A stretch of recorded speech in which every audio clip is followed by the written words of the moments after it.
Welcome to Tollywood Nagar. Pulwama ఘటనకు భారత బలగాలు సరైన రీతిలో రివెంజ్ తీర్చుకున్నాయి. మంగళవారం వేకువజామున భారత వాయుసేనకు చెందిన మిరేజ్ 2000 జెట్ విమానాలు సరిహద్దు పొడవునా ఉన్న స్థావరాలపై దాడులు నిర్వహించాయి. కేవలం 21 నిమిషాల్లో ముగించిన ఈ దాడుల్లో 300 మంది ముష్కరులు హతమైనట్లు భారత సైన్యం వెలువరించింది. ఈ దాడి జరిగిన వెంటనే పాకిస్తాన్ అప్రమత్తమైంది. అయితే భారత విమానాలను చూసి పాక్ జెట్ విమానాలు తోకముడిచాయి. ఈ దాడులపై ప్రధానమంత్రి నరేంద్ర మోదీ నేతృత్వంలో అత్యవసర సమీక్ష నిర్వహించారు. భారత వాయుసేన పైలట్లు ఎంతో సాహసంతో పాక్ స్థావరాలను ధ్వంసం చేయడంతో దేశంలో సామాన్యులు సైతం హర్షం వ్యక్తం చేస్తున్నారు.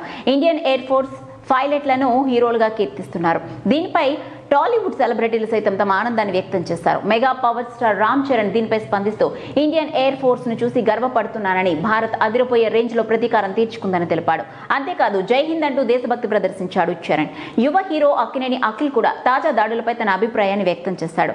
భారత వాయుసేనకు సెల్యూట్ చేస్తున్నానని, దేశం మొత్తం గర్వించదగ్గ రోజు ఇదని జై హింద్ అంటూ వ్యాఖ్యానించాడు. మరో యువ హీరో నితిన్ సేమ్ స్టైల్లో రెస్పాండ్ అయ్యాడు.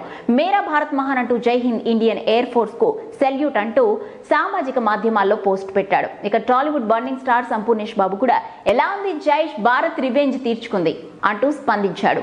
మొత్తం మీద భారత్ చేసిన ఈ దాడులు సామాన్య ప్రజల నుంచి సెలబ్రిటీల వరకు అందరిలోనూ రగిలిన ఆవేశాన్ని చాలా వరకు చల్లార్చాయి.